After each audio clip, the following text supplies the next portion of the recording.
All right. So, I have had a few runs at this scene, and I really wanted to because I felt like there was something there that I was maybe not getting. It's something that I think would maybe play on a screen. It would be more apparent what was going on.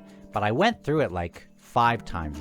Yesterday, this morning, at lunch, I went through it a few times, and I think I've come to a conclusion of what I feel about this scene with Torvald and this lady. Now, the first time I went through it, I was going quite quickly. I wasn't maybe picking up on some of the clues, and I kind of felt like it was a lot like, I took it at face value as this woman who was having, who was trying to, she was having this role play with her husband. So I saw her as just being really into that and kind of kinky and weird and da-da-da-da-da.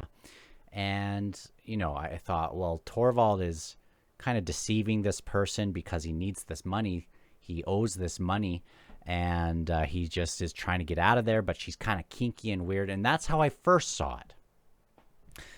The second time I saw it in a light that, I actually laughed out loud a little bit because I saw it as this cat playing with her food, a lot like Heaton playing with her food midway through, right through with Kruppa, with these people, with these other or who was it? With these other people that Gruntle was with anyway, or whatever. And we have some awful things happening, but we also have a lot of these ladies. There's great female characters in this series, but there are also these ladies that are very open and aggressive in that regard. Like Heaton's a nightmare to me. But I think in that regard, it's supposed to be a little bit comedic. And so I thought the second time it's like Torvald was the mouse, she was the cat, and he just wants to get the heck out of there. And so when I saw his face, like, oh, what am I going to do? I thought, this is the Torvald. This is the Torvald that I remember from House of Chains, where he's not going to just go and slit this lady's throat and take the gold. He still doesn't even know where the gold is. He's been looking for it. But he needs this money, and she's not going to tell him where it is. But yeah, it seems like this second time I had much more like she has the upper hand on Torvald. And now this next time, and I want to go through it a little bit because I really do see it a lot differently. Now, I still think it's, I think there are elements of it that I still laughed about and thought, oh, poor Torvald, like he's stuck in this situation where, he's accrued all this interest and he wants to get this money back. And I thought, this lady's kind of funny too, but I just feel bad for this lady now. I feel bad for this lady, and not because of Torvald, but because of her situation. So let's go through it a little bit. Now, inside he goes, and he slowly works the door open. Inside, quietly shutting the door behind him. Soft breathing from the huge four-poster bed. And Darujistan is a weird place where I don't think it has to do with this lady's kink or whatever. But I think the way I went into it originally was thinking, well, she has this loveless marriage and she just has this thing she's into. But I don't think that anymore. I don't. Not at all. And there is a sigh. Sweet silverfishy, is that you? Now, I think, I don't think she loves that this is happening. I don't think she's seeing this, and this is just the way I'm seeing it. I don't think necessarily she's like overly excited. I think she's really playing into all this situation. You know, maybe a little bit, or maybe a lot. But I think, you know, I'm going to get to the point.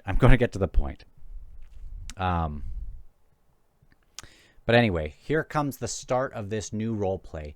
And it's like she has this facade that she has to make it sound like it's her husband in her mind. And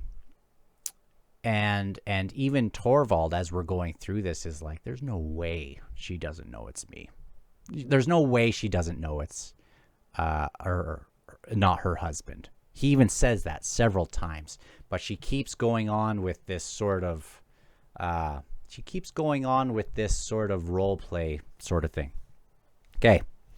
The Night Stalker this time. Oh, that one's fun. I'll keep my eyes closed and whimper lots when you threaten me to stay quiet. Hurry, I'm lying here petrified. Someone's in my room. Sorry for the weird reading. I mean, anyway. So in a way, it feels like she's kind of inviting this person. Like, I don't know who you are. You know, you're free to do this before you rob me, sort of thing. He unties his belt. First, he hesitates. Like, what the heck?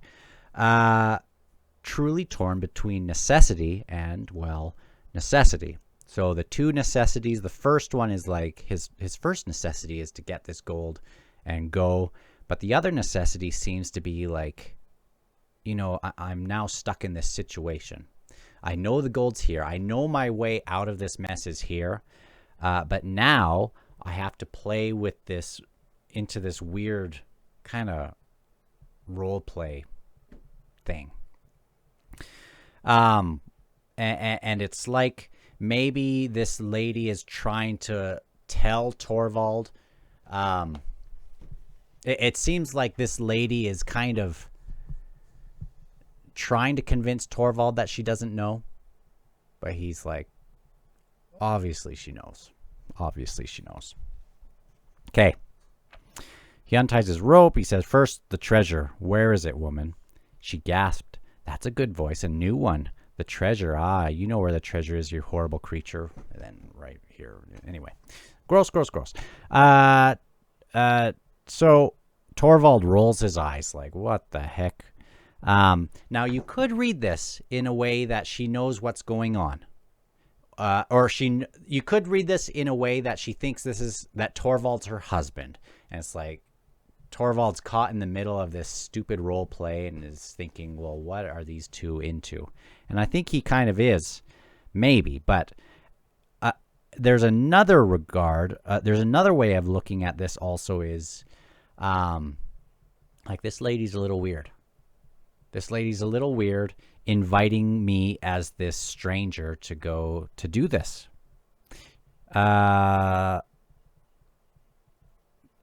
Torvald rolls his eyes. Not that one, the other one. If I don't tell you, then I will have my way with you. Oh, I say nothing, please. He sure messed that one up. There was no way she'd not know he wasn't who was pretending to be, even when that someone was pretending to be someone else. How do I solve this? Like, how do I get through this without her knowing that I'm not somebody else? Right? So I think he still is kind of confused about her intentions here. Like, he still has to get through this. But I think we'll find soon that she knows exactly what's going on. Get on your stomach, now on your hands and knees. Just like that, and it's like, okay. And they go through it, and at first, like, you know, she's so over the top. She's so over the top in a way that I think is trying to get him, you know, trying to get him in the mood, so to speak. Calling him a salmon, charging upstream and stuff. And then there's this moment here that changed it for me. The treasure, or I'll use this knife. Like, he is, I don't know if he's really doing too well up to this point. But anyway, He pressed the cold blade of the dagger against the outside of her right thigh. Like, I'm done playing this game with you. She gasped again. Under the bed. Don't hurt me. Keep pushing. Gross. And then she says, this one's going to make a baby. I know it. This time, a baby. So this is where it changed for me a little bit. Where I think, she can't have a child with her baby, is the way I am now assuming that this is the case. So she is willing to do anything. Now, she's not going to go out and she's not going to go out and do something that's going to cause embarrassment or, this is just her way of solving this problem. Maybe leave the window open and let some thieves go in, and maybe she's done this a few times with people. And I don't necessarily think that she's into this at all. Especially when this is paired with that sigh at the start. Like, here we go again, but at least maybe this time it's going to happen. Okay. And I might be getting this really wrong, but this is the way I'm, on a 10th read. Heaven forbid, I'm not going to read it 10 times, but okay. So it's like, so she says, under the bed, but, keep going. Don't be done. Keep going. And I don't think this is for her kinky, I think she is hoping for a child more than she's hoping just to have her fun. And that's the turning point. That's the clue to me.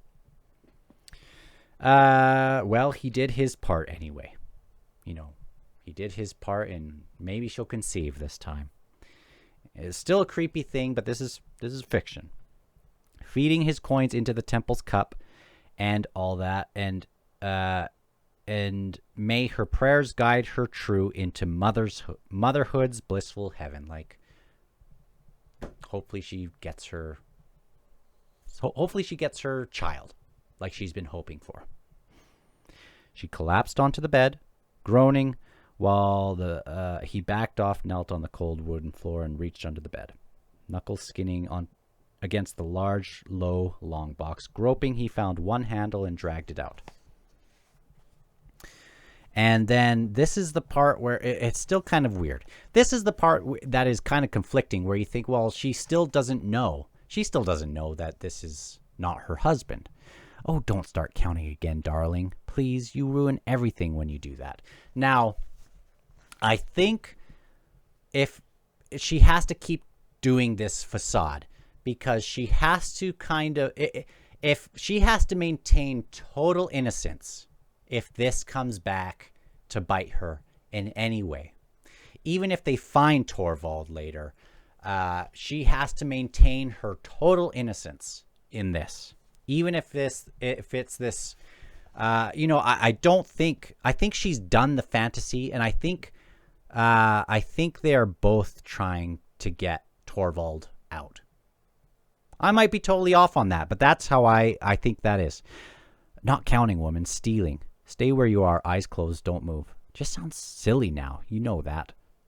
Shut up or I'll do you again. Which is like, why did he say that?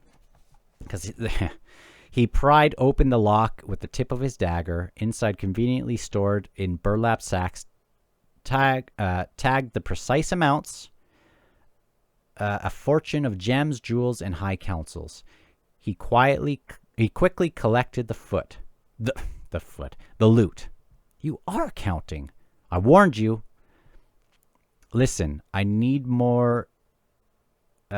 He climbed back onto the bed, looked down, and saw that promises weren't quite enough. God's below, if you only were. Listen, he said, I need elixir. In the office. Don't move. I won't. I promise.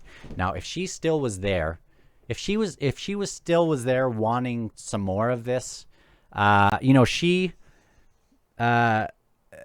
yes, they talk about this elixir, and she would accept that again, not for her jollies, right? But to become pregnant for a child. But, And I know this is very, very kind of meandering, but he's finally found a way out. And she's not going to stop him. She says, I need more elixir. That's, I'll play your little game. Defend your innocence. Whatever. Stay here. She says, I promise. I won't. I promise. Or don't move. I won't. I promise. And he hurries out, creeps across the outer room, paused at the doors to the corridor, and pressed his ears against the panel.